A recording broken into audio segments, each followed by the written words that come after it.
Hello, and welcome to this lecture on rhetoric. Before we get started, I want you guys to consider the following question. What do you already know about the word rhetoric? Where have you heard it before? Take a moment and think about that. Okay.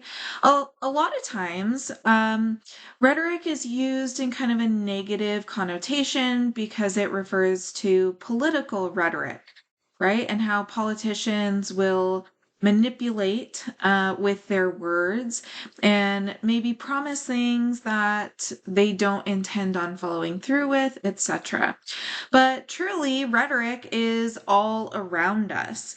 And I have some examples for us here. Anytime that you open social media, right, that you are experiencing rhetoric, whether it's through Instagram captions, TikTok videos, Twitter or X posts, anything like that, Facebook posts, that is all rhetoric. Okay, maybe you attend a graduation and you hear a speech from someone, the commencement speaker, right? And they're trying to persuade you to go out and live life to the fullest, right?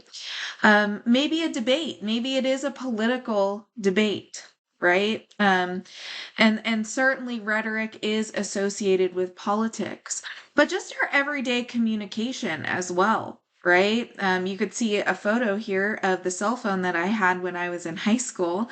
But just communicating with people on a regular basis, we are using rhetoric. So what is rhetoric? Rhetoric is the art of persuasion. Some might even argue that everything around us is rhetoric. Perhaps this lecture in itself is rhetoric because I am trying to persuade you that this is important to a college composition course, right? Maybe think about the last time that you tried to persuade someone of something. Maybe it's a restaurant that you wanted to go to with a friend or classmate. Or maybe it's to convince your dog to go on a walk with you, right? I know my dog doesn't need a walk, but I have to try to persuade him to do certain things, right? And I know that's kind of a silly example, but you get the idea, right? Everything we encounter kind of in our daily lives is rhetoric. Okay. So underneath this umbrella of rhetoric is the methods of persuasion, which this guy, this philosopher named Aristotle, he kind of came up with this idea of ethos, logos, and pathos that we still use today. So, these are called the three Greek appeals, and oftentimes they are referred to in the rhetorical triangle. They sort of all work together. People who are good at using rhetoric will use a combination of all three, right? So you're going to want to keep that in mind for your own writing. So ethos is the credibility of the writer or the speaker. A lot of times I like to think of ethos as expert, right? Because they both start with the letter E. Logos is looking at evidence-based arguments used by the writer. Logos can also be known as logic, okay, or reason. So logos, logic. And then pathos is emotional persuasion experienced by the audience. A lot of times I like to use the word passion to remember pathos. Okay, so let's look at how these three appeals are used in rhetoric in the art of persuasion. Okay, so ethos can be used in a number of ways, right? By visual perception. Okay, so for example, we look at this advertisement here and we see Kobe Bryant, right? Also words, okay? Most valuable power. Okay, that's kind of a play on words there, right? Because Kobe Bryant was known as an excellent basketball player, the most valuable player, right? So, words, tone, um, can also be used to appeal to ethos or credibility, maybe an academic or a serious tone, right? Credentials and experience as well.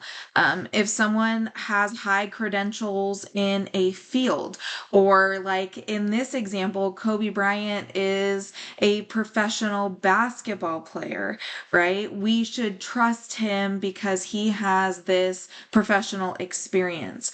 And then also verbal and nonverbal behaviors. And we mostly see that in videos or, live like oral presentations or speeches.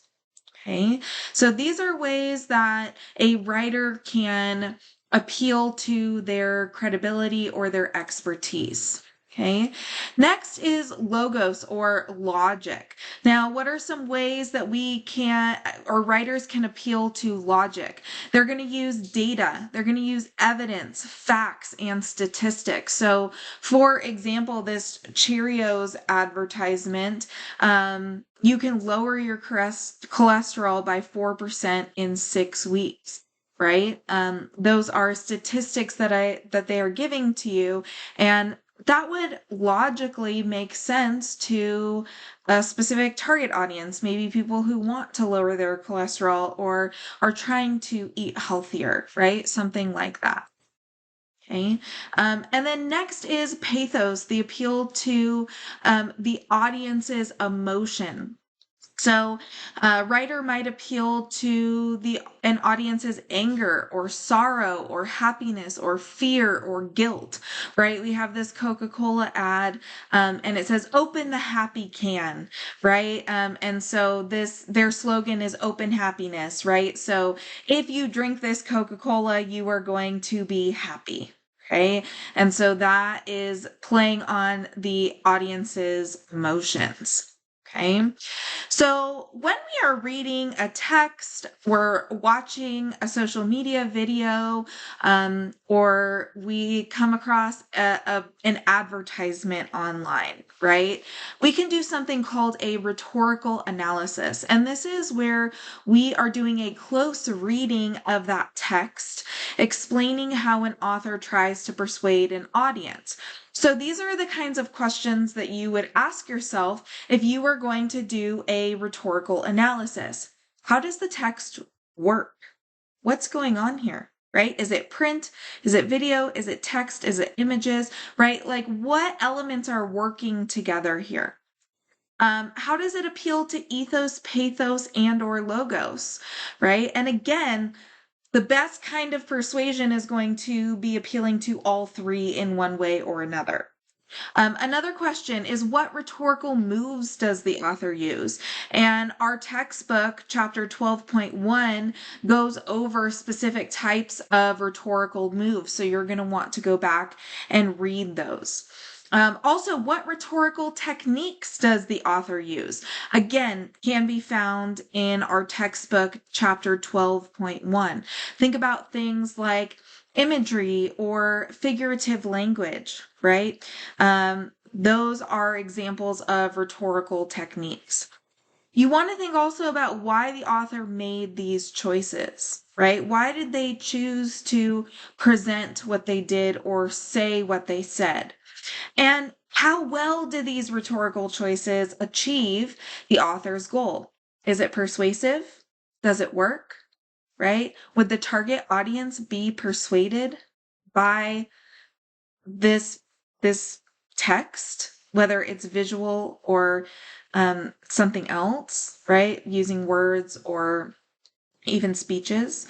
Okay. Even if you're not the target audience, okay, would the target audience be persuaded? Okay, you kind of have to remember that you may not be the target audience for specific advertisements, right?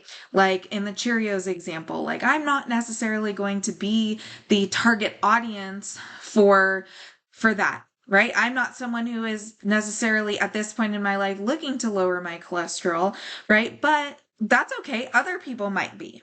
Okay. And so we want to keep that into consideration when we are analyzing someone else's use of persuasion or rhetoric. Okay. So when you complete a rhetorical analysis or this kind of close reading, you want to remember what it actually is and what it's not. Okay. A rhetorical analysis is an evaluation, right? An evaluation truly means just like what is being done well and what is not so good, what's missing, where are the weaknesses. Okay. When you do or you write a rhetorical analysis, you're going to make a clear argument about the techniques that the author used. Okay. And state kind of how they use these techniques and tell your reader, your audience, did these strategies succeed or fail in persuading the target audience, even if that audience isn't you. Okay. Now, a rhetorical analysis is not a summary. Okay. You are not simply telling me what you see or what you've read. And you're not even making an opinion about the author's message. It doesn't matter in a rhetorical analysis whether or not you agree or disagree. You are truly just evaluating what is there. Okay, so keep that in mind when you do your own rhetorical analysis. Okay, so here's a little practice activity to get you guys started before you do your own close reading. I want you to think of the last social media post or advertisement, either digital or in print, that you came across. Okay, and I want you to answer these questions. Who's the speaker or author? Right? Is it a company? Is it an influencer? Right? What's the topic? What are they talking about? Okay, what are they trying to get you to buy? Okay, what's the purpose of the post or the advertisement? Okay, is it that they're trying to get you to purchase something or maybe even to believe a specific viewpoint? Okay, who's the intended audience? Is it you? Is it someone else? Right? How does it connect with the audience through ethos, logos, and pathos? How are they trying to convince the target audience of their credibility through logic? And how are they trying to connect to the audience's emotions? What rhetorical moves and strategies are used? Right? So if we have this umbrella of rhetoric, okay, under that umbrella, we have our 3 Greek appeals, and then under that, we have the rhetorical moves and strategies, right? And so in order to use ethos, pathos, and logos, you're going to have to use those rhetorical moves or strategies. Okay. And in order to use rhetoric, you're using ethos, pathos, and logos. So you can kind of see that hierarchy. Okay. And then finally, is the advertisement or the post persuasive? Why or why not? Okay, so I want you to think about this before you guys do your own rhetorical analysis. And I want you to remember that the rhetorical analysis is important because it gives you the opportunity to evaluate what you see around you every single day. In order to be strong, contributing members to society, we need to be able to evaluate the messages that are thrown at us every single day, right? We need to be able to spot misinformation, okay? And figure out what is true and what is not. And then not only that, in academics, when you are reading sources and you're going to write a research paper, it's important that you can evaluate your sources, right? So this is giving you the opportunity to start practicing that before you do it later in the semester. Okay, so take this information and apply it to your assignments in this week's module.